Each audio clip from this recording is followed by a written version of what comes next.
আমৰ আচাৰৰ বাবে এয়া সৰিয়হখিনি ভিনেগাৰ তিয়াই লৈছোঁ, লগতে ভোট জলকীয়া 3টাও দি দিছোঁ আৰু শুকান মছলাখিনি গোটা ধনিয়া, মেথি গুটি আৰু জিৰা এইখিনি ভাজি লৈছোঁ কেৰাহীত অকণমান ভাজি পেলাই মিক্সিত মাৰি ল'লোঁ। এয়া নিমখো দি ল'লোঁ, মাৰি ল'লোঁ। এতিয়া গছৰ পৰা আম ছিঙি আনিলোঁ 3টা আৰু পিহি ল'লোঁ। এয়া দেখিছে ভিডিঅ'ত খুব ধুনীয়াকৈ পিহি ল'লোঁ আৰু ৰসখিনি উলিয়াই ল'লোঁ।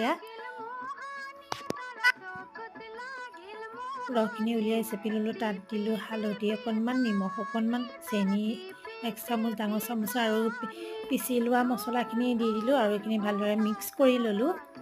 আৰু সৰিয়হখিনিও দি পেলাই ভালদৰে মিক্স কৰি ল'লোঁ আৰু অকণমান জলকীয়া গুড়ি দিছোঁ, মিৰ্চি পাউডাৰ আৰু এইপিনে কেৰাহীত তেল গৰম কৰি দিলোঁ। তাত 5 ফুৰণ কেইটামান দিলোঁ আৰু তেলখিনি গৰমেই আচাৰখিনি দি দিলোঁ আৰু এইদৰে বনাই খাবচোন, বহুত টেষ্টি লাগে, য়ম্মি য়ম্মি।